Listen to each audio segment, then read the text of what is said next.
ஸ்தோத்திரிக்கிறோம், ஸ்தோத்திரிக்கிறோம், ஸ்தோத்திரிக்கிறோம். ஆவியானவரே, உம்மை நன்றியோடு துதிக்கிறோம், ஸ்தோத்திரிக்கிறோம். இரட்சகராகி எங்கள் தேவனே, உம்மை நன்றியோடு துதிக்கிறோம். ஒருவராய் பெரிய காரியங்களை செய்கிறவரே, உம்மை நன்றியோடு துதிக்கிறோம். ஆண்டவரே, உம்மை நன்றியோடு நாங்கள் வாழ்த்துகிறோம், வணங்குகிறோம். இயேசுவே, உம்மை போற்றுகிறோம், உம்மை புகழுகிறோம். இரட்சகரே, உம்மை மகிமைப்படுத்துகிறோம். ஒருவராய் பெரிய காரியங்களை செய்கிறவரே, உம்மை நன்றியோடு துதிக்கிறோம், துதிக்கிறோம். இயேசுவே, உம்மை போற்றுகிறோம், உம்மை புகழுகிறோம். இரட்சகரே, உம்மை மகிமை ஹல்லேலூயா, உம்மை ஸ்தோத்திரிக்கிறோம். ஆண்டவரே, உம்மை நன்றி நிறைந்த உள்ளத்தோடு உம்மை ஸ்தோத்திரிக்கிறோம். ஜீவாதிபதியாகிய உம்மை நன்றியோடு ஸ்தோத்திரிக்கிறோம். பரிசுத்தத்தில் பயங்கரமானவரே, உம்மை நன்றியோடு ஸ்தோத்திரிக்கிறோம். அதிசயங்களையும் அற்புதங்களையும் நடப்பிக்கிறவரே, உம்மை நன்றியோடு ஸ்தோத்திரிக்கிறோம். மகிமையையும் மகத்துவத்தையும் அணிந்து கொண்டிருக்கிற எங்கள் ராஜாவே, உம்மை நன்றியோடு ஸ்தோத்திரிக்கிறோம். ஆண்டவரே, உம்மை நன்றி நிறைந்த உள்ளத்தோடு உம்மை துதிக்கிறோம்.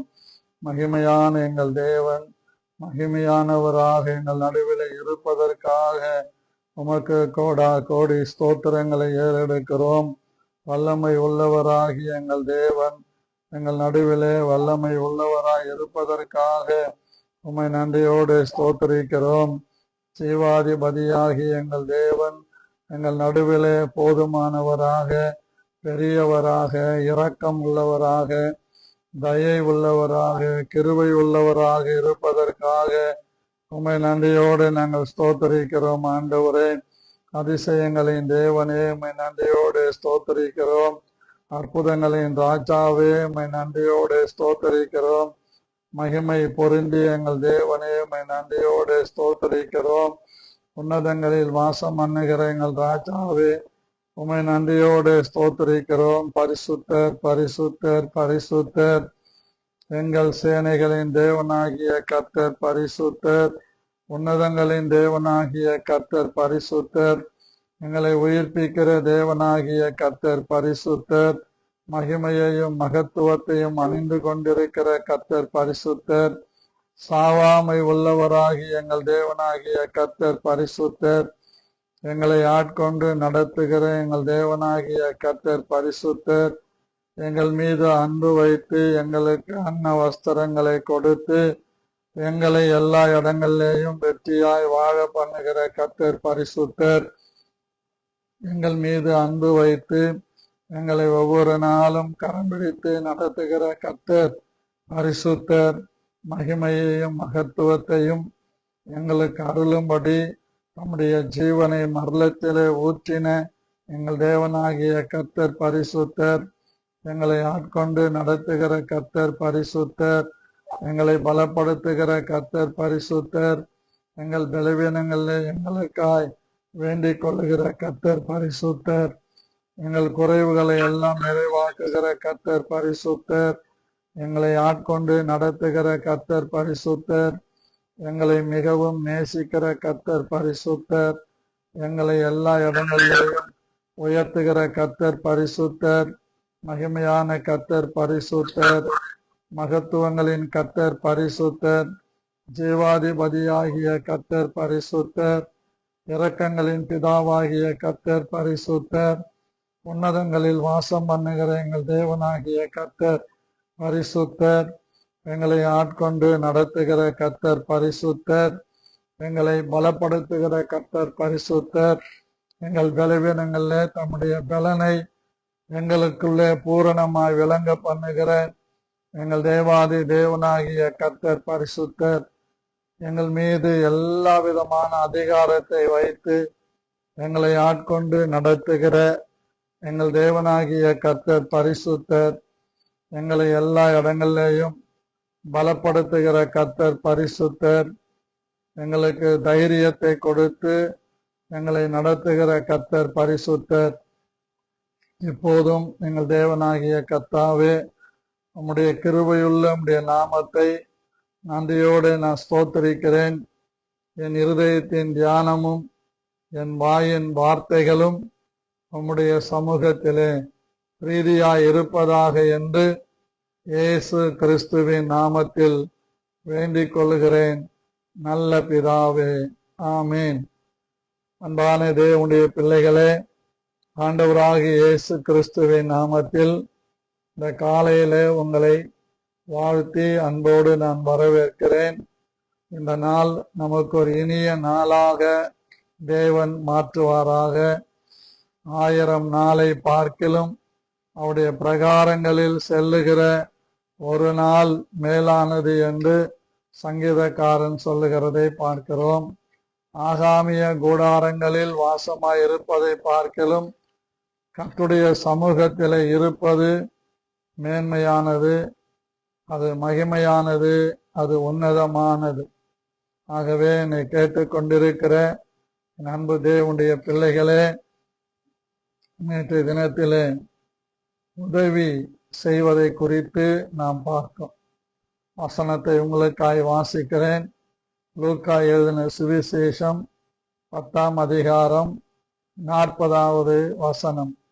மார்த்தாலோ பற்பல வேலைகளை செய்வதில் மிகவும் வருத்தம் அடைந்து அவரிடத்தில் வந்து, ஆண்டவரே, நான் தனியே வேலை செய்யும்படி என் சகோதரி என்னை விட்டு வந்திருக்கிறதை குறித்து உமக்கு கவலை இல்லையா? எனக்கு உதவி செய்யும்படி அவளுக்கு சொல்லும் என்றாள். அன்பான கர்த்தருடைய பிள்ளைகளே, இந்த நாட்களிலே உதவி செய்தல் அல்லது உதவி செய்வது என்ற தலைப்பிலே நேற்று தினத்திலே நாம் தாவீதை பார்த்து தியானித்தோம். தாவீது பார்த்து ஜனங்க சொன்னாங்க, நீர் எங்களோட வர வேண்டாம், எங்களிலே நீர் 10,000 பேருக்கு சமம், நீர் பட்டணத்தில் இருந்து எங்களுக்கு உதவி செய்யும் என்று சொன்னார்கள். ஆகவே உதவி செய்கிறவர்கள் எப்படிப்பட்டவர்கள் என்றால், ஒவ்வொருவரும் 10,000 பேருக்கு சமம். ஆமா, 10,000 பேருக்கு சமம். சின்ன உதவியோ பெரிய உதவியோ அது 10,000 பேருக்கு சமம் என்று தாவீதை பார்த்து அந்த ஜனங்கள் சொன்னார்கள். ஆமென். எனக்கு கொஞ்சம் திருக்குறள் தெரியும், அதை உங்களுக்கு சொல்றேன். காலத்தால் செய்த உதவி காலத்தால் செய்த உதவி சிறிதெனினும் ஞானத்தில் மா பெரிது. நம்ம காலத்திலே செய்கிற சின்ன உதவியாயிருந்தாலும் உலகத்திலே அது பெரியதாக மாற்றப்படும். எனக்கு தெரிஞ்ச ஒரு ஊழியக்காரன் விபத்திலே சிக்கி கொண்டார். விபத்திலே சிக்கி கொண்ட போது அவர் தார் ரோட்ல கிடக்கிற நேரத்தில் அந்த வழியாய் வந்த ஒரு ஆட்டோ ரிக்ஷாக்காரன் அந்த ஐயாவை தூக்கி வண்டியில ஏற்றிக்கிட்டு ஆட்டோவில் கொண்டு போய் பார்வதி ஹாஸ்பிட்டல்ல சேர்த்தான். என்ன ஆச்சரியம் பாருங்கள், அந்த டாக்டர்கள் சொன்னது, இன்னும் ஒரு அரை மணி நேரம் தாமதமாயிருந்தால் இவரை உயிரோட பார்த்திருக்க முடியாது. அவர் எப்படிப்பட்ட நபர் என்றால், இந்துத்துவாவை மையமாக வைத்து இருக்கிறவர். அதாவது ஒரு இந்து அமைப்பிலே ஒரு முக்கியமானவராக இருக்கிறது. அவர் ஆட்டோ ஓட்டுனர். இந்த ஊழியக்காரர் விழுந்து கிடக்கிறதை பார்த்து அவரை ஆட்டோவில் ஏற்றிக்கொண்டு அவர் போய் ஹாஸ்பிட்டல்ல சேர்த்த போது அவர் சொன்னது, இவர் எங்க ஏரியாவில ஒரு நல்ல பாஸ்டர், இவருக்கு உடனே ட்ரீட்மெண்ட் கொடுங்க என்று சொன்ன உடனே நம்மை காக்கும் 48 திட்டத்தின் கீழாக ட்ரீட்மெண்ட் எடுத்தான். 48 மணி நேரம் அந்த ட்ரீட்மெண்ட்டுக்கு அரசாங்கமே பணம் கொடுக்கும். நம்மை காக்கும் 48. அந்த காரியத்திலே சேர்த்த போது 24 மணி நேரத்தில் அவருக்கு ஆபரேஷன்லாம் முடிந்து அவர் கண் திறந்து பார்ப்பதற்கு 24 மணி நேரம். அந்த 48 மணிக்குள்ளாக அவருக்கான செலவு 4,5 லட்சம். இந்த 4,5 லட்சம் முழுவதும் தமிழ்நாடு அரசை ஏற்றுக்கொண்டது என்று கேள்விப்பட்டேன். என்ன ஒரு ஆச்சரியம் பாருங்க. ஒரு இந்துத்துவா கொள்கைகளை பின்பற்றுகிற மனுஷனா இருந்தாலும் அவருக்கு அந்த ஊழியக்காரனை குறித்து தெரிந்து அந்த விபத்திலே சிக்கின அவரை ஏற்றிக்கொண்டு மருத்துவமனையிலே சேர்த்தார். ஆகவே காலத்தில நாம் செய்கிற சின்ன உதவியோ பெரிய உதவியோ அது உலகத்திலே பெரிதாக எண்ணப்படும். அதுதான் சங்கீதக்காரன் நேற்று நான் உங்களுக்கு சொன்னேன்.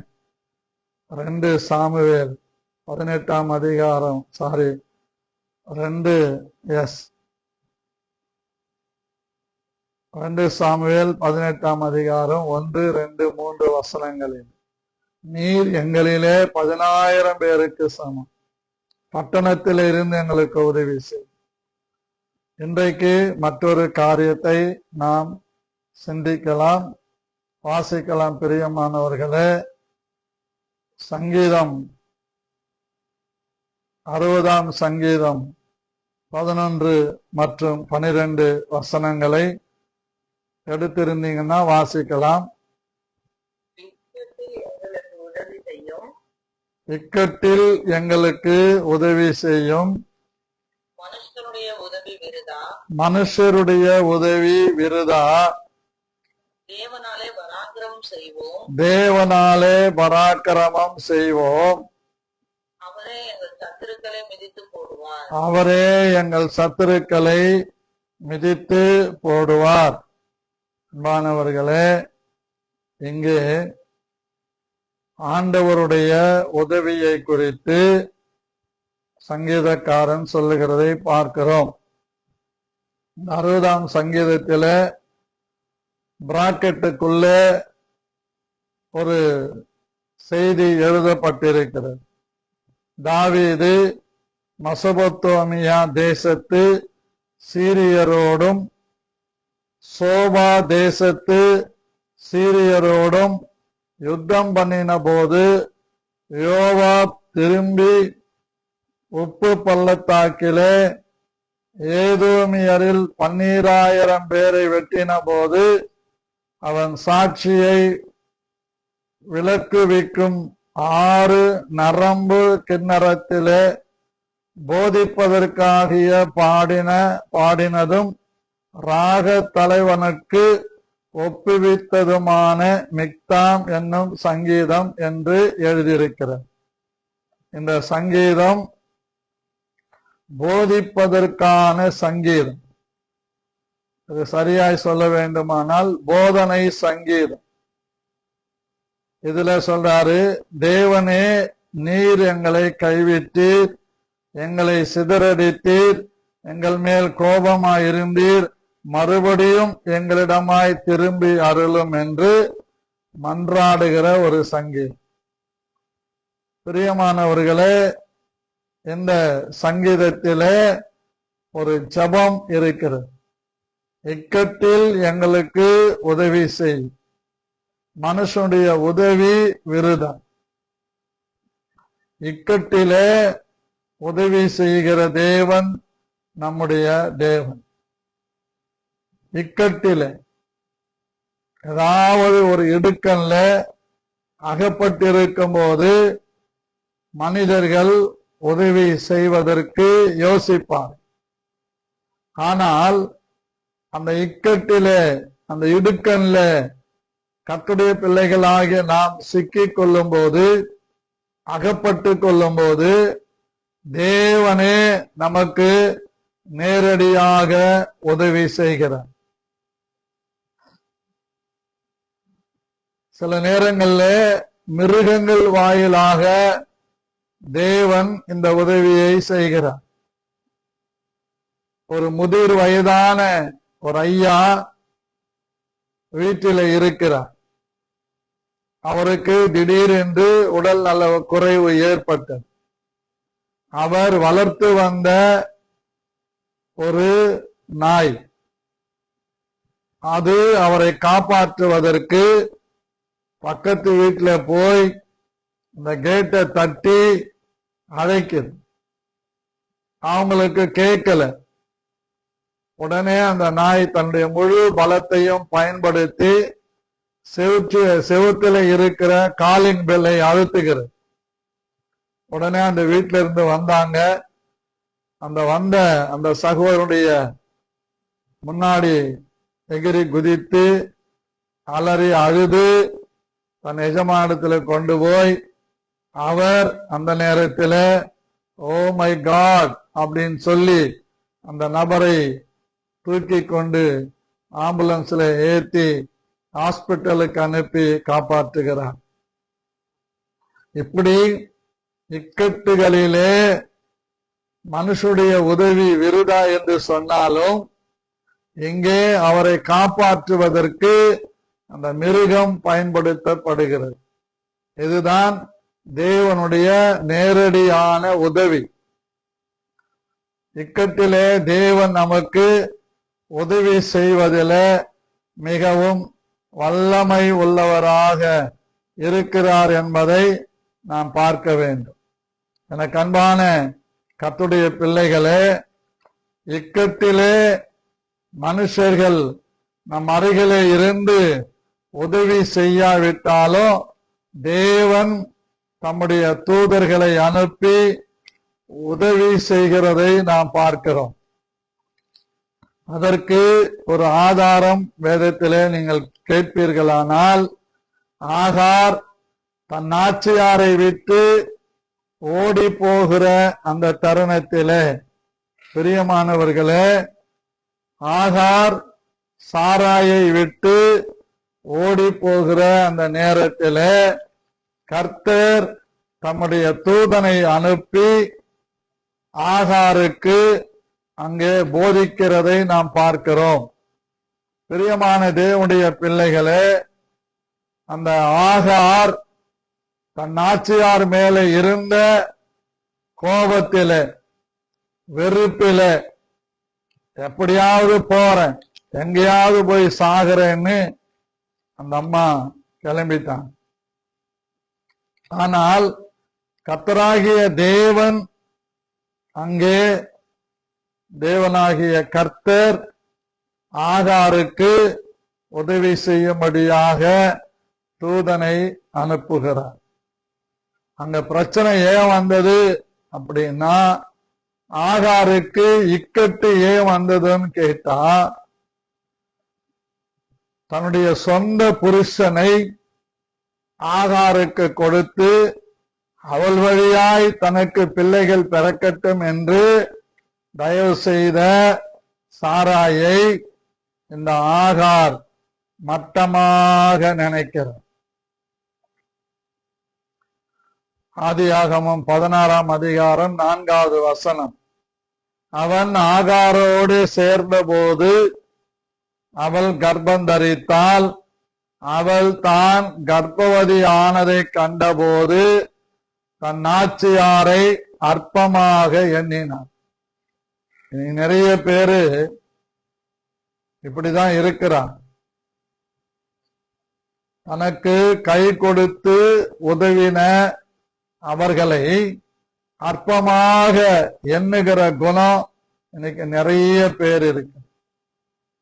ஆகவேதான் இயேசு கிறிஸ்து சொன்னார், இந்த சிறியரில் ஒருவருக்கு என்னத்தை செய்தீர்களோ அதையே எனக்கு செய்தீர்கள். இந்த சிறியரில் ஒருவரையும் அற்பமாய் எண்ணாதிருங்கள் என்று சொன்னார். அற்பமான ஆரம்பத்தின் நாளை யார் அசட்டை பண்ணலாம் என்றும் சொல்லி இருக்கிறார். ஆகவே சில காரியங்கள் நம்முடைய பார்வைக்கு அற்பமாக தெரியும். அந்த காரியம்தான் தேவன் நமக்கு இக்கட்டிலே உதவி செய்கிற காரியம். இந்த ஆகார் தான் கர்ப்பவதி ஆன உடனே சாராளை அலட்சியப்படுத்துகிறார், அற்பமாக எண்ணுகிறார். பத்தியா, உனக்கு பிறக்கல, உனக்கு கரு உருவாகல, நான் பத்தியா அவரை கல்யாணம் கட்டிக்கின உடனே எனக்கு கர்ப்பம் நின்றுடுச்சு. இப்படி பெருமையா பேசுறவங்க நிறைய பேர் இருக்கிறாங்க. தேவன் சில காரியங்களை நிதானமாய் செய்கிறார், சில காரியங்களை உடனுக்குடனே செய்கிறார்.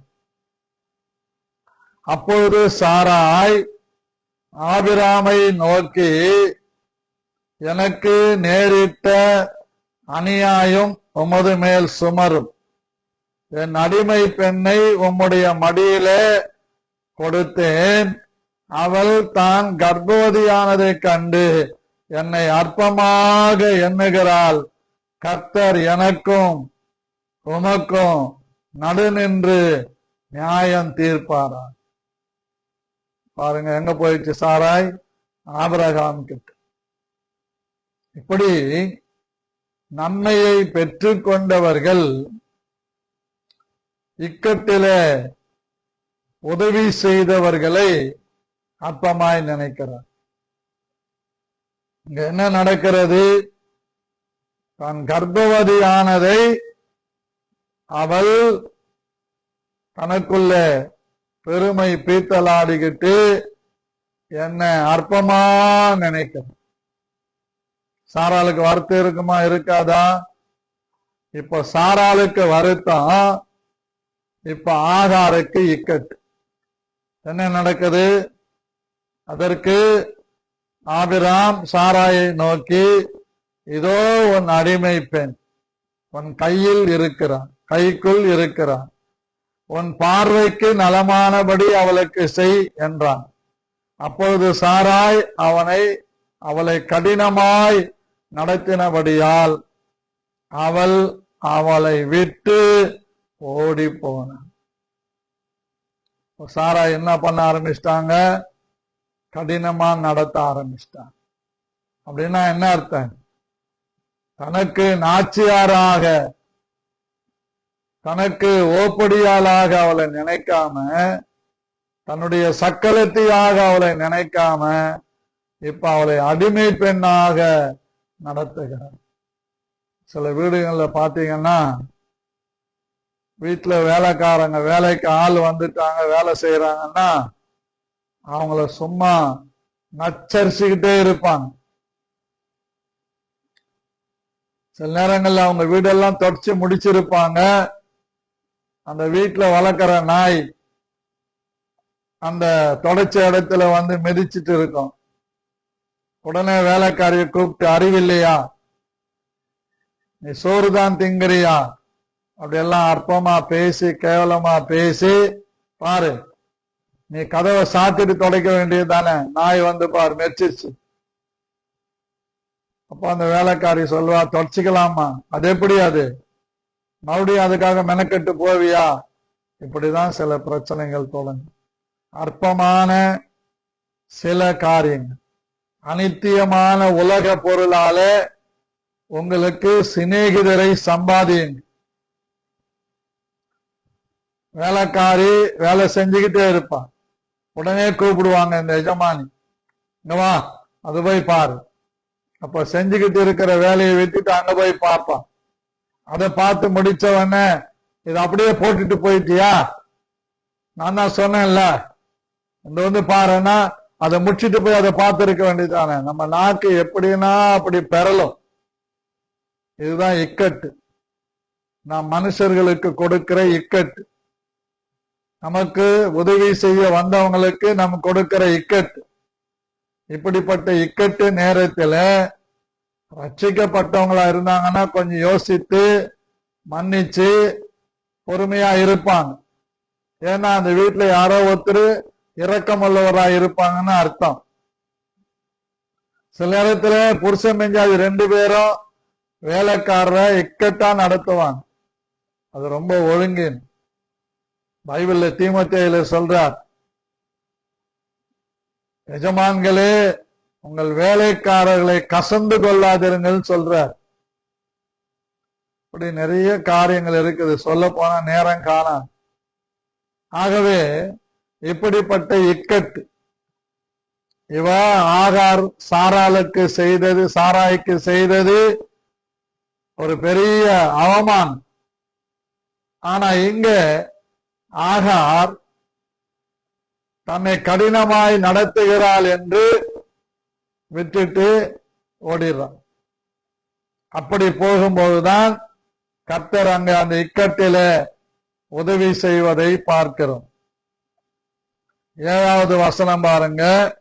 கர்த்தருடைய தூதனானவர் அவளை வனாந்தரத்திலே சூருக்கு போகிற வழி அருகே இருக்கிற நீரூற்றண்டையில் கண்டு. இந்த காரியங்களை நல்லா நீங்க புரிஞ்சுக்கணும். கர்த்தருடைய தூதனானவர் அப்படின்னா இது இயேசு கிறிஸ்துவை குறிக்கிறது. கர்த்தருடைய தூதன் அப்படின்னா இயேசு கிறிஸ்துவை குறிக்கிறது. தூதன் அப்படின்னா அது கேராபீன்கள் சேராபீன்களை குறிக்கிறது.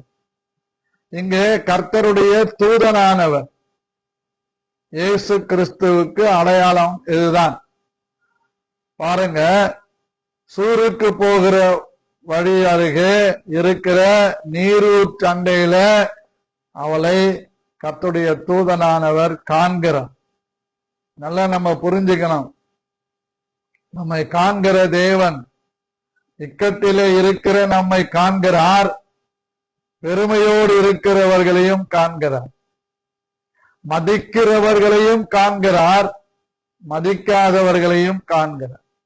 கர்த்தருடைய கண்கள் எவ்விடத்திலும் இருந்து நல்லோரையும் தீயோரையும் நோக்கி பார்க்கிறார். அவருடைய கண்களுக்கு முன்பாக மறைவான சிருஷ்டி ஒன்றுமில்லை. நாம் எல்லாரும் அவருடைய கண்களுக்கு முன்பாக நிர்வாணிகளாய் இருக்கிறோம். ஆகவே இக்கட்டு வரும்போது இங்கே மனுஷருடைய உதவி அவளுக்கு இல்லை.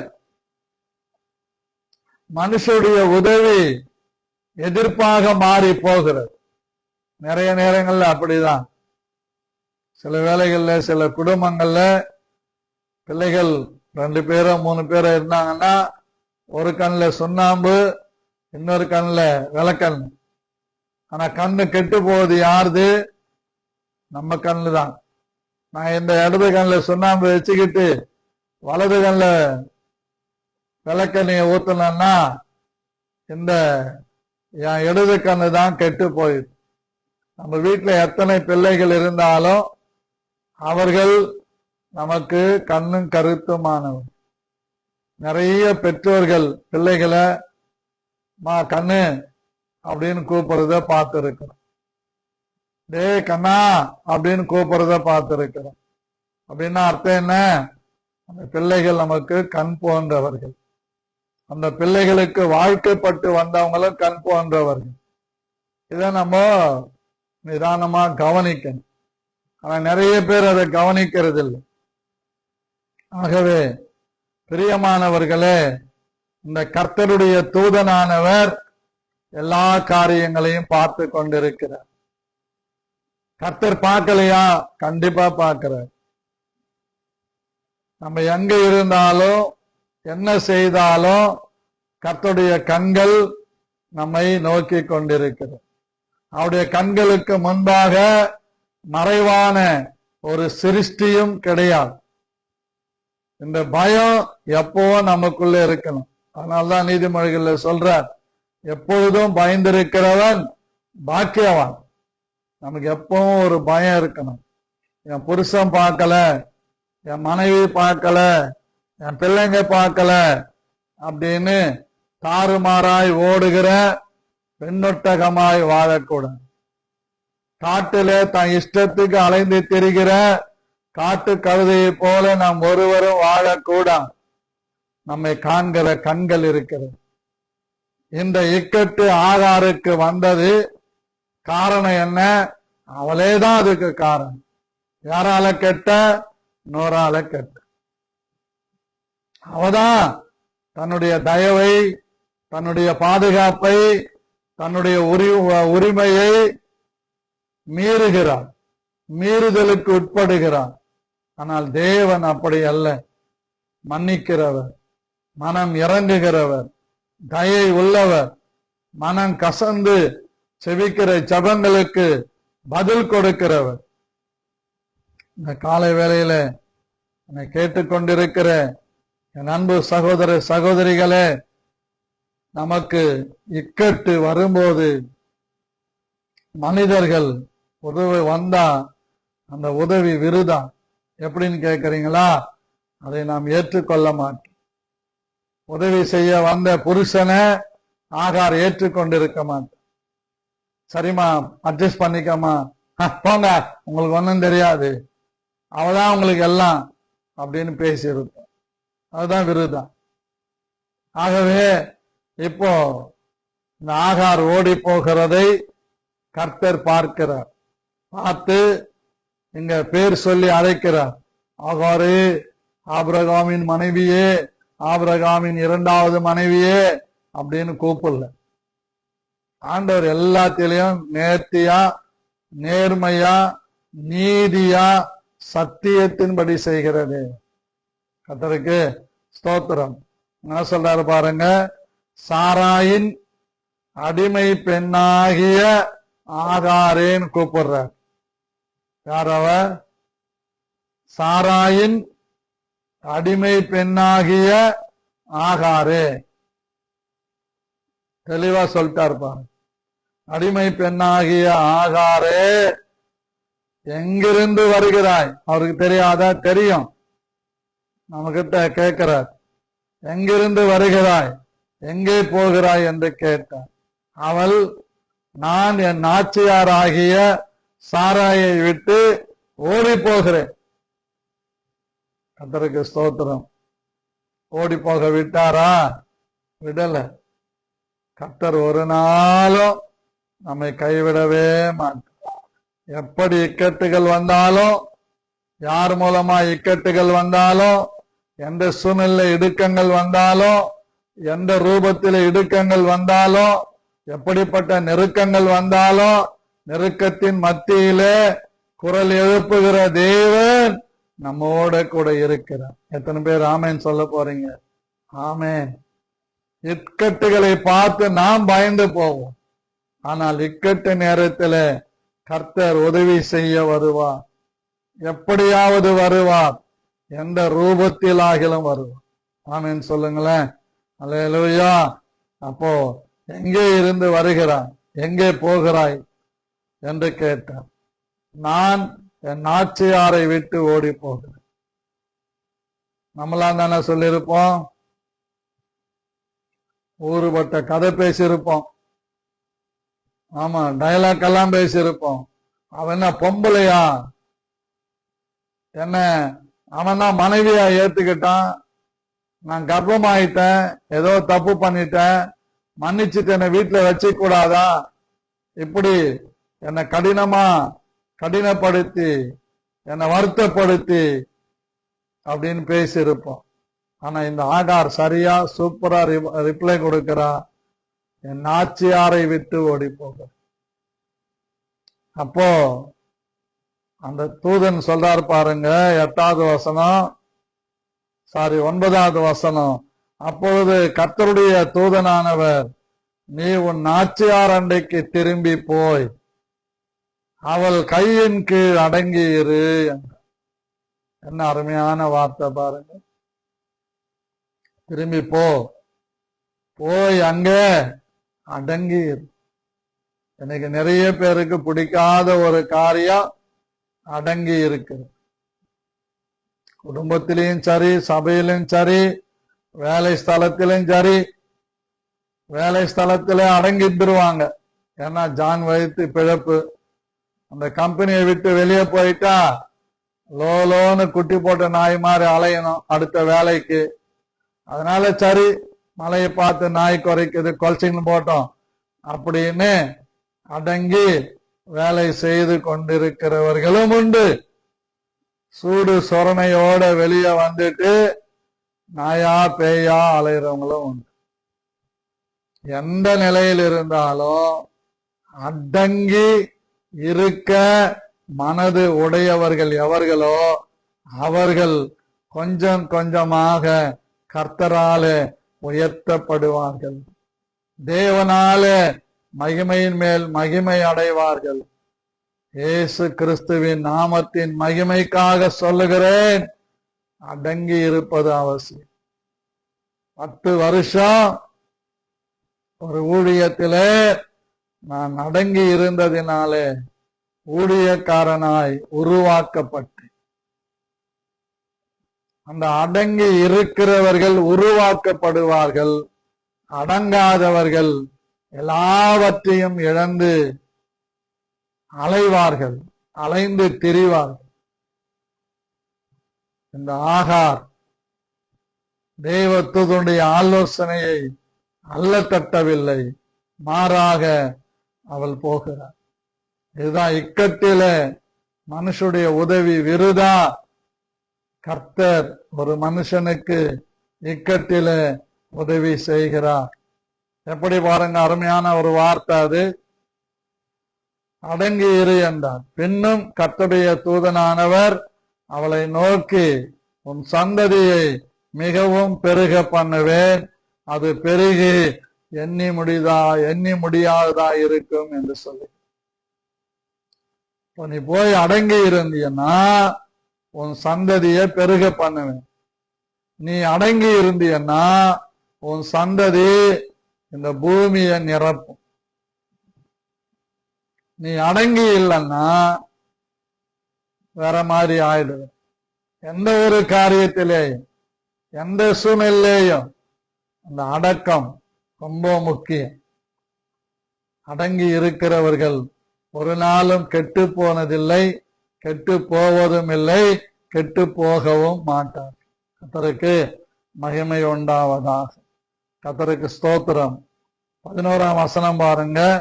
பின்னும் கர்த்தருடைய தூதனானவர் அவளை நோக்கி, நீ கர்ப்பவதியாய் இருக்கிறாய், ஒரு குமாரனை பெறுவாய்.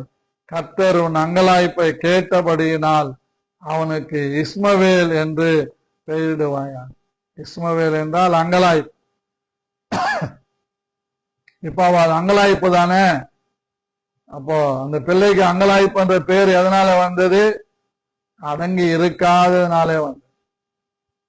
ஆனாலும் அந்த இக்கட்டில கர்த்தர் அவளுக்கு உதவி செய்கிறார். 12வது வசனம் பாருங்க. அவன் துஷ்டனாய் இருப்பான், அவனுடைய கை எல்லாருக்கு விரோதமாகவும் எல்லாருடைய கையும் அவனுக்கு விரோதமாகவும் இருக்கும், தன் சகோதரர் எல்லாருக்கும் எதிராக குடியிருப்பான். இதுதான் இஸ்ரேல், ஈரானு, அமெரிக்கா கதை. அப்போது அவள், என்னை காண்பவரை நானும் இவ்விடத்தில் கண்டேன் அல்லவா என்று சொல்லி தன்னோடு பேசின கர்த்தருக்கு, நீர் என்னை காண்கிற தேவன் என்று பெயரிட்டார்.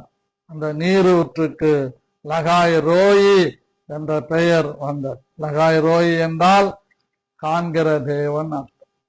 இந்த காலை வேளையில என்னை கேட்டுக்கொண்டிருக்கிற என் அன்பு தேவனுடைய பிள்ளைகளே, இக்கட்டில மனுஷுடைய உதவி நமக்கு கிடைக்காமல் போனாலும் கிடைத்தாலும் தேவன் நமக்கு செய்கிற உதவி அது மேலானது, அது மகிமையானது. அதுதான் சங்கீதக்காரன் 60ஆம் சங்கீதத்திலே 11:12 சொல்றார், இக்கட்டில் எங்களுக்கு உதவி செய்யும் மனுஷனுடைய உதவி விருதான். தேவனாலே பராக்கிரமம் செய்வோம், அவரே எங்கள் சத்துருக்களை மிதித்து போடுவார். அந்த யுத்தத்தில, அந்த இக்கட்டு நேரத்தில் மனுஷனுடைய உதவி அவர்கள் தேடாமல் கர்த்தருடைய சகாயத்தை தேடினார்கள். கர்த்தர் எனக்கு சகாயம், மனுஷன் எனக்கு என்ன செய்வான்? இந்த கர்த்தருடைய சகாயம் நமக்கு கிடைக்கும்.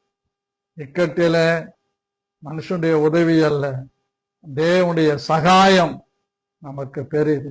ஆகாருடைய இக்கட்டில கர்த்தருடைய சகாயம் பெரிதாயிருந்தது. நீர் என்னை காண்கிற தேவன் என்று பெயர் வைத்தால் அங்கிருந்த அந்த நீரூற்றுக்கு லகாய் ரோயி என்ற பெயர் வந்தது. அந்த நீரூற்றண்டையில தான் கர்த்தர் அவளை சந்திக்கிறார்.